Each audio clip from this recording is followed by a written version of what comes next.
Comissão especial que vai acompanhar a reforma da Previdência tem a primeira reunião marcada para a próxima terça-feira. Comissão de Relações Exteriores cria subcomissão para acompanhar a situação da Venezuela. E Comissão de Meio Ambiente discute a segurança de barragens no Brasil. Destaques desta edição do Senado Notícias.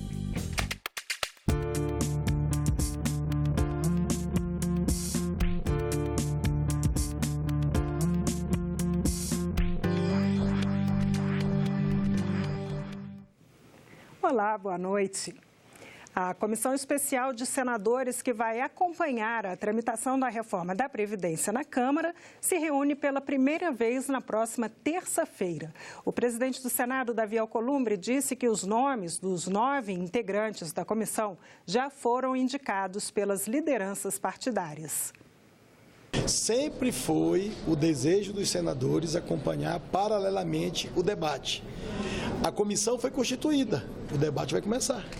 Então, acompanhando esse debate, os senadores estarão aptos agora com essa comissão especial a fazer os encontros com os líderes partidários da Câmara, que era o desejo, e debater a proposta que foi entregue na Câmara dos Deputados. O presidente é o senador Otto Alencar e o relator será o senador Tasso Gereissati.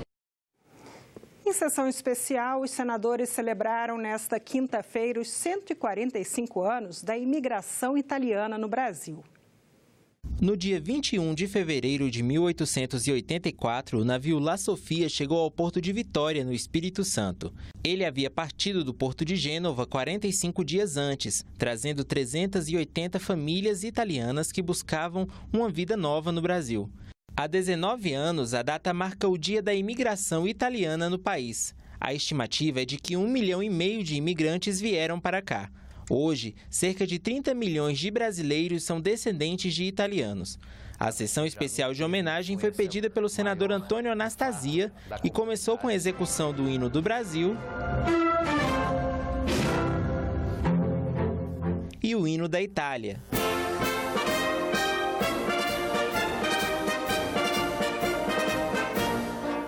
É nossa responsabilidade, portanto, no Parlamento brasileiro, manter unidos esses laços entre a Itália e o Brasil, reconhecer a importância e o vigor da colônia italiana e de seus descendentes no nosso país e, ao mesmo tempo, cada vez mais, estimular, cimentar e florescer as relações ítalo-brasileiras. O senador José Serra ficou emocionado ao se lembrar da solidariedade italiana durante as ditaduras do Brasil e do Chile. Eu tinha 21 anos, mas isso não impediu de ser furiosamente perseguido. E tive que fugir do país. E não tinha passaporte lá fora. E a Itália me acolheu. E fui preso na época do golpe, do Pinochet. E quem me libertou? O governo italiano. Isso me fez mais italiano ainda. E é isso que eu queria deixar aqui a vocês como testemunho. Outros senadores destacaram a importância da imigração para a história do país. Eu sou filho do primeiro presidente do Brasil, que é descendente de imigrantes italianos, eleito pelo voto direto. Negar o valor dos imigrantes é negar a própria história de nossas famílias. Sou filho de imigrantes. Se alguém tem que ser muito zeloso com respeito ao migrante, sou eu. Porque eu fui acolhido. O embaixador da Itália no Brasil, Antônio Bernardini, também participou da cerimônia. Além do patrimônio imaterial, existe também o patrimônio visível e tangível, gerado pelo trabalho dos imigrantes italianos, homens e mulheres, que sempre partem com determinação e dignidade, proporcionaram sua contribuição para o desenvolvimento socioeconômico do Brasil. Foi criada hoje no Senado uma subcomissão temporária para acompanhar a situação da Venezuela. Os senadores da Comissão de Relações Exteriores também querem saber detalhes dos empréstimos feitos pelo Brasil à Venezuela de 2003 a 2016. A subcomissão terá 5 senadores titulares e outros 5 suplentes, que vão acompanhar durante um ano os efeitos da crise na Venezuela sobre o Brasil. O presidente do grupo será o senador Teomário Mota, de Roraima. Está afetando o estado de Roraima. Vocês sabem que Roraima hoje é isolado da energia do Brasil. Nós somos o único país que não estamos interligados. E a nossa energia, ela vem da Venezuela. E o contrato é até 2020. E como a Venezuela viveu agora recentemente, saiu ontem de um grande apagão, essa energia foi suspensa aí por 7, 8 dias. Nós estamos vivendo das termoelétricas. Um valor insuportável para o estado de Roraima e para o país, porque é subsidiada. Uma audiência pública vai ser realizada para discutir detalhes de empréstimos feitos pelo BNDES à Venezuela entre 2003 e 2016. Quanto foi e de que maneira foram usados os recursos que nós brasileiros disponibilizamos para os investimentos no país vizinho da Venezuela, até para que nós possamos desmentir ou confirmar tantas informações que circulam hoje no país, desencontradas sobre, de fato, como esse dinheiro foi utilizado lá fora. Os senadores também querem discutir a crise humanitária, que tem reflexos sobre o Brasil. Brasil e Venezuela são nações importantíssimas, têm um relacionamento mais que histórico e é evidente que essa crise política que acontece lá com o seu desdobramento humanitário preocupa muito, até porque recebemos também refugiados. Então a subcomissão do Senado terá, como bem colocou o senador Viana, um papel moderador, de ponderação, de tentar obter de fato um processo adequado, preservando a autodeterminação, mas ao mesmo tempo ponderando. E eu acho que essa posição do Senado é adequada e a subcomissão terá um trabalho muito exitoso nessa linha, por isso receberá nosso aplauso e nosso endosso. A Comissão de Meio Ambiente realizou uma audiência pública para discutir a segurança de barragens no Brasil. A motivação principal é a tragédia provocada pelo rompimento da barragem da mineradora Vale, em Brumadinho, Minas Gerais, no início desse ano, que deixou um rastro de destruição ambiental, além de cerca de 200 mortos e mais de 100 pessoas desaparecidas.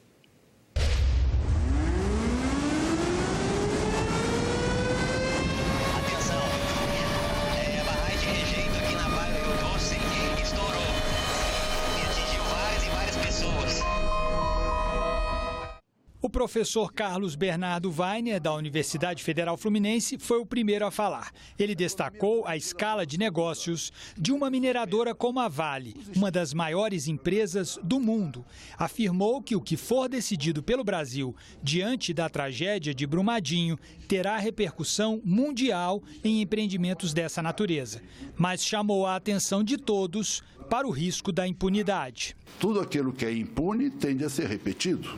Parece abuso falar disso da Vale do Rio Doce, Mariana e Brumadinho. Parece um oportunismo, mas não é. Isso está estabelecido desde há muito tempo. Essa é a lógica da Samarco. Há 3 anos aconteceu o desastre de Mariana e uma casa não foi construída. Ela não pagou um tostão de multa até agora porque está recorrendo.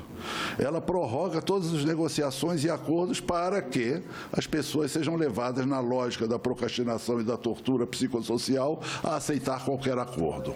A procuradora da República, Débora Duprá, disse que a legislação brasileira é boa, mas falta seriedade na aplicação. As agências reguladoras são absolutamente imunes à participação social e as empresas econômicas absolutamente irresponsáveis nesse sentido.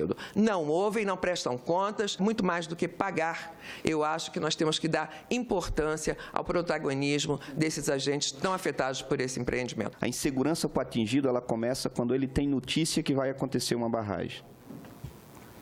Porque é aí que o atingido tem aquela certeza, eu vou ser roubado. Aonde foi reconhecido a legitimidade desses movimentos, dessas instâncias, há mais segurança nas barragens. A senadora Leila Barros pediu que o movimento dos atingidos por barragens apresente sugestões ao PL 550, já aprovado aqui no Senado e que agora deve ser analisado na Câmara dos Deputados. Autora do projeto, a senadora destacou que a proposta promove alterações na Política Nacional de Segurança de Barragens, definindo de forma mais clara os responsáveis pela fiscalização de barragens vantagens e as obrigações dos empreendedores. Tudo para evitar que tragédias como as de Brumadinho e Mariana voltem a acontecer em nosso país. Peço aos meus colegas da Câmara que a gente se debruce sobre esse PLS e que a gente trabalhe em cima dele, junto com todos vocês, para a gente dar uma resposta definitiva,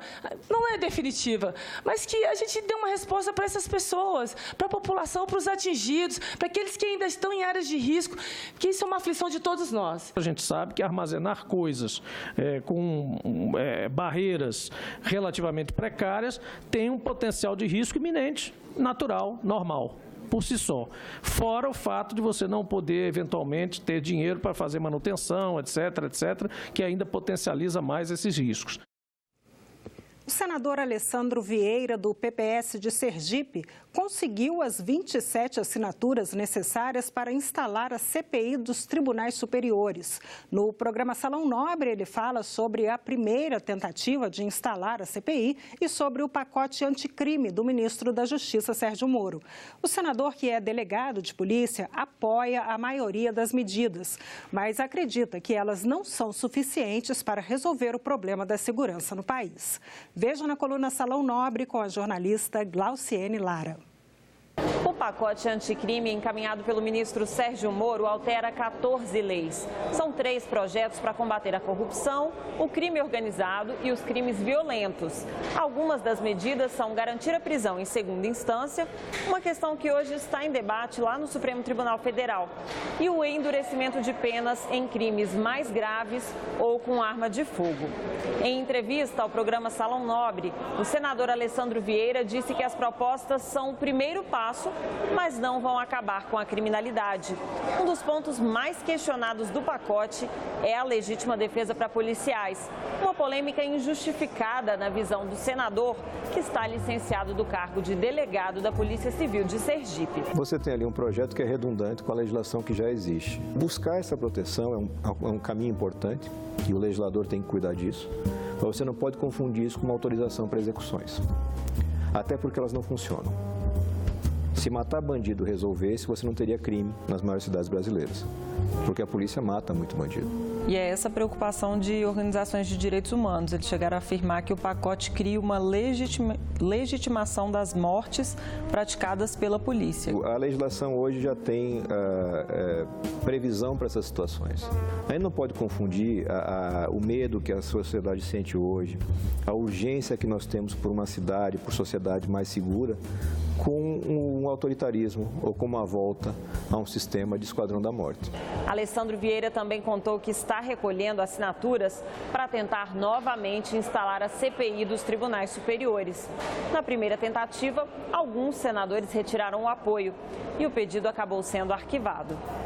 Mudar essa situação de poder inatingível que você tem na cúpula do judiciário é essencial para que você tenha uma democracia de verdade no Brasil. O que essa CPI quer investigar? A gente quer ter a transparência das cortes superiores brasileiras. Você tem problemas de ordem operacional, por exemplo, você tem que esclarecer para o cidadão por que a causa que você propõe pode demorar 10 anos e a que eu proponho sobre o mesmo tema dura um dia, 2, 3, uma semana. Então o objetivo é levar clareza, levar transparência, levar fiscalização para o único ponto da República que ainda não foi tocado. Amanhã, 15 de março, é o Dia do Consumidor.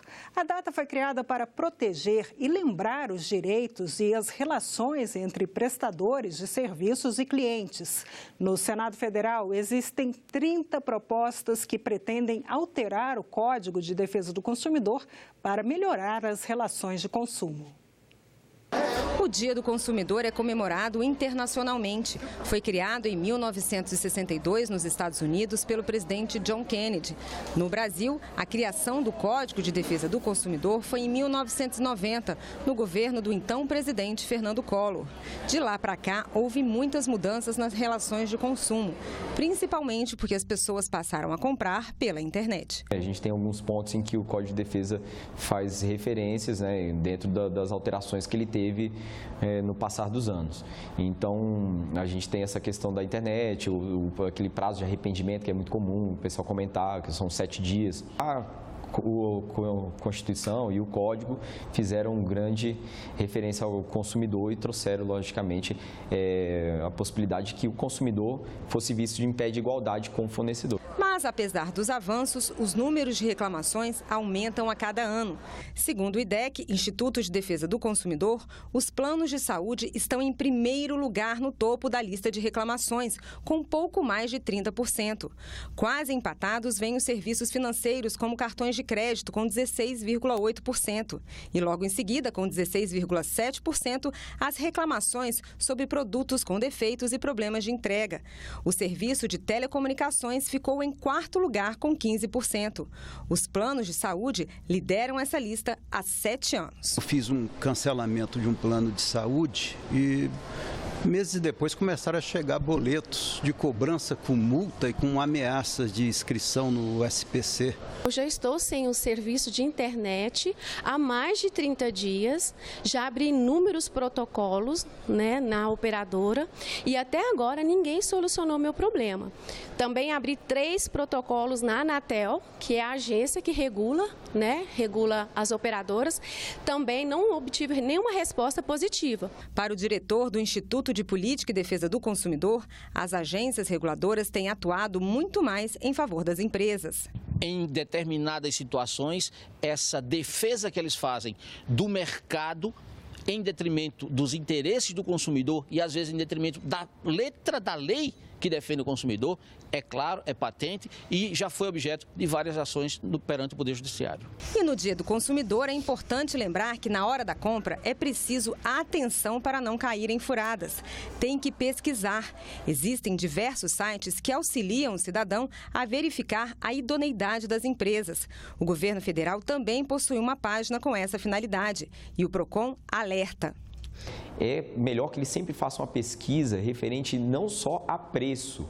Isso que o consumidor erra muito. Ele sempre busca primeiro pelo preço. Ele tem que buscar garantias. No Congresso, tramitam dezenas de propostas não só para alterar o Código de Defesa do Consumidor, mas para melhorar as relações de compra, fazendo alterações à legislação tributária e comercial, por exemplo.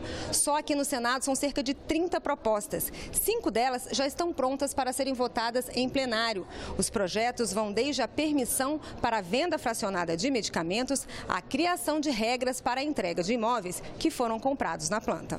Mas para o senador Rodrigo Cunha, que já foi superintendente do PROCON, o código não precisa ser alterado. O parlamentar defende que cada município tenha um órgão de defesa do consumidor. Então, o PROCON, há muito tempo, ele deixou de ser um órgão que resolve apenas problema de telefone quebrado. Hoje ele é conhecido no país inteiro como sendo um órgão de cidadania, mas é necessário que haja essa interiorização, não apenas fique nas capitais, e sim que haja um alcance maior pelos municípios. Para o senador Rodrigo Cunha, que preside a Comissão de Transparência e Defesa do Consumidor do Senado e já atuou no PROCON de Alagoas, o acesso à informação sobre direitos e mecanismos disponíveis para reclamação ainda é um desafio nas relações de consumo. Na entrevista à jornalista Renata de Paula, ele fala também sobre comércio eletrônico e a relação entre passageiros e empresas aéreas. Em 1983, comemorou-se pela primeira vez o Dia do Consumidor. E nós vamos conversar sobre o assunto com o senador Rodrigo Cunha, do PSDB de Alagoas, que já trabalhou no PROCON do Estado. Senador, seja bem-vindo. Foram anos de PROCON antes de entrar na vida pública. Exatamente. Inclusive, nós estamos numa semana, como você bem falou, uma semana importantíssima para o consumidor. Vivenciei durante 7 anos o Dia Mundial do Consumidor, que é o dia 15 de março, de maneira muito intensa. E hoje eu posso lhe dizer que eu sei o termômetro das ruas, eu sei o que é que o consumidor passa no seu dia a dia e tive uma experiência que, com certeza, a legislação que nós temos hoje, ela está alinhada para buscar a solução desses conflitos. Então, ao contrário do que muita gente pensa, de que quem trabalha em um órgão de defesa do consumidor está para defender o consumidor a qualquer custo, não é bem assim. Nós trabalhamos justamente para harmonizar essa relação de consumo que é extremamente desproporcional, onde de um lado nós temos normalmente fornecedores, com muito mais condições de contratar os melhores advogados, conhecimentos técnicos sobre o produto, e do outro lado, muitas vezes um consumidor que mal sabe ligar um computador. E qual é o maior desafio hoje em termos de direitos de consumidor no Brasil? Olha, com certeza é justamente o acesso à informação. Então, poucas pessoas conhecem seus direitos. E ainda há um passo a mais.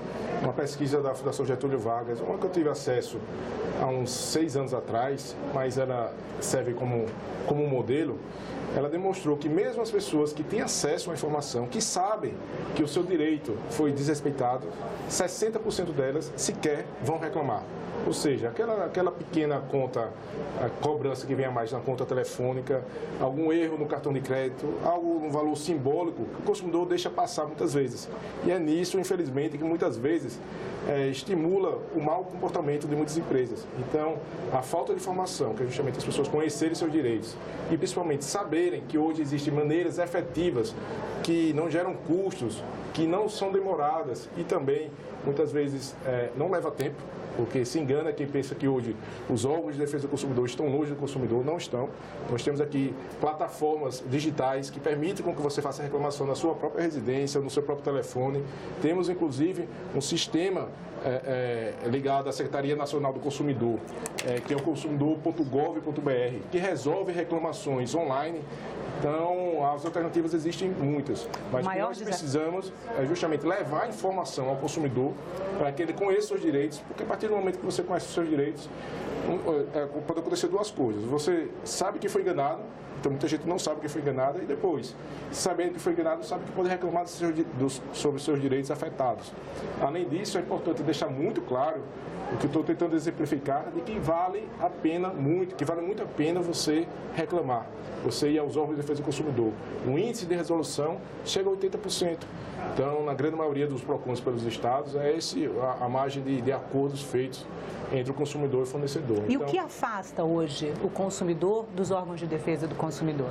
Olha, primeiramente a interiorização, acho que não apenas as capitais, mas as cidades dos municípios, principalmente municípios pequenos, não conseguem instalar seus PROCONs municipais. E isso tem uma justificativa cultural, que é justamente a informação errada que alguns prefeitos têm de que um órgão de defesa do consumidor vai prejudicar o comércio local, porque vai fiscalizar o comércio da sua cidade, e não é verdade. Na grande maioria das reclamações, o consumidor vai fazer uma demanda sobre empresas nacionais, multinacionais, e ali a prefeitura, com o seu serviço, ela vai estar disponibilizando um acesso à cidadania e muitas vezes resolvendo o problema do consumidor que não tem a quem recorrer. Então, acho que esse é um dos grandes gargalos hoje, é justamente desmistificar, junto aos prefeitos, aos municípios, que o PROCON, apesar de ser um órgão de fiscalização, ele não está para prejudicar o comércio local. Pelo contrário, muitas vezes aquela pequena loja não consegue ter uma margem de negociação grande com o fornecedor e não consegue nem contato. Tem vários intermediários. E os PROCONs municipais se ligam ao Sistema Nacional de Defesa do Consumidor e conseguem muito amparo, principalmente com os órgãos estaduais. Então, esse trabalho junto aos municípios é algo que eu já fiz há um bom tempo. Agora, estando à frente da Comissão de Defesa do Consumidor aqui do Senado, me dá também uma grande expectativa de desmistificar esses mitos perante os prefeitos e que a gente possa, de fato, ter órgãos de cidadania, porque o PROCON já foi conhecido há uma época atrás por resolver apenas problema de telefone quebrado, mas isso já passou. Hoje o PROCON trabalha com educação financeira, trabalha com cidadania, ou seja, leva as pessoas acesso aos seus direitos. Então é por isso que nós vamos, sempre que possível, estar aqui conversando com vocês, passando sempre informações para que os prefeitos busquem também equipar os seus municípios de um braço muito forte de defesa da cidadania. E nem sempre a empresa que está recebendo uma cobrança está agindo de má fé. Às vezes também não conhecem os seus deveres. E não apenas isso de não conhecer os deveres, que eu acredito que a grande maioria conhece, mas é impossível você vender 10 mil produtos, não tem algum problema. É possível você ter 3 milhões de consumidores no serviço de telefonia e não ter problemas, existem. Então, tanto é que eu sou muito criterioso a informar os rankings de reclamações, porque a reclamação, se ela existe, é um fato. O que o consumidor deve observar é se quando tem uma reclamação, a empresa resolve ou não resolve. Então, essa a informação mais válida, no meu ponto de vista. E hoje existem plataformas, pelo menos no mundo digital, que que posicionam as empresas, né? Que menciona. É interessante porque algumas colocam estrelinhas, 5 estrelas, é um bom atendimento. Uma carinha outras sorridente, uma carinha feliz. Ou com muita raiva, né? Ou seja, o consumidor também tem que criar o seu hábito de pesquisar uma empresa, uma marca, antes de adquirir um produto. Então, geralmente não é assim. As pessoas só buscam informações sobre aquela empresa, sobre aquela marca, quando já está com problema. E aí percebe que ela não é a única que comprou aquela televisão daquele modelo específico, que o controle remoto não funciona. Então, é importante as pessoas criarem esse hábito também. Existem vários órgãos, eu falei aqui do consumidor.gov, mas tem outras iniciativas, como um sucesso no país inteiro já há um bom tempo, que é o Reclame Aqui. É um site também que permite com que as pessoas monitorem os seus fornecedores, e ali muitas vezes o que existe de fato é uma pura mediação, porque quem resolve é o consumidor e a empresa. Não há uma interferência de terceiro, é um falando, o outro respondendo. Mas hoje nós sabemos, Renato, você sabe muito bem disso, que as empresas mais ainda, que o consumidor, quando ele quer resolver um problema e ele liga para um saque, ele tem uma dificuldade enorme. Por quê? Porque ali ele está na sua cidade, falando com uma pessoa de uma outra cidade e ninguém está vendo aquilo. Então a ligação cai, você não atende, repassa para vários atendentes e não resolve o problema. Mas se você coloca um arroba e o nome da empresa numa rede social, o mundo inteiro está vendo. A gente sabe como é caro para uma empresa manter a sua reputação. Então hoje, quem consegue usar desses mecanismos de defesa e de resolução de problemas está tendo muito sucesso. Regulamentação do comércio eletrônico, como o senhor avalia hoje? Bem, o comércio eletrônico, inclusive hoje, estava dando uma olhada nos rankings de reclamações, está chamando a atenção, né, pela quantidade, ano a ano, de recordes que são batidos na quantidade de vendas. E aqui, voltando ao que eu disse, quando se tem uma grande comercialização, há também uma grande tendência a ter problemas. E o que nós precisamos, no meu ponto de vista, não é mexer no Código de Defesa do Consumidor, e sim fortalecer leis específicas, desde a parte tributária mesmo, e muitas vezes um produto que é vendido num estado entra no outro estado sem nenhuma tributação. Estamos agora no momento em que os próprios segmentos estão sentindo o impacto que tem o comércio eletrônico, um deles aqui é o setor de hotéis, né? Então, com grandes empresas mundiais se instalando aqui no país, e você pode contratar, alugar residências em outras cidades, onde você antes só tinha a opção do próprio hotel. E isso já está afetando e muito o comércio, o segmento de hotéis. Então, o que é que deve ser feito? Especialmente cidades turísticas, né? No mundo inteiro estão mobilizadas, né? Então, isso é um fato de uma aquisição eletrônica. O que é que precisa ser regulamentado? Vai proibir? Não tem como proibir. Mas é necessário regulamentar, até mesmo porque é uma prestação de serviço, tem muita gente ganhando dinheiro com isso e, de fato, é um mercado que tem que ser regulamentado. Senador, em relação aos direitos dos passageiros em viagens aéreas, né? A comissão que o senhor preside analisou há alguns anos a cobrança de bagagem nas companhias aéreas com a promessa por parte dos representantes das companhias de uma diminuição de passagem, o que vários estudos já disseram que não aconteceu. Agora também a cobrança do assento, né? O senhor imagina que essa pauta volta para a comissão ou não?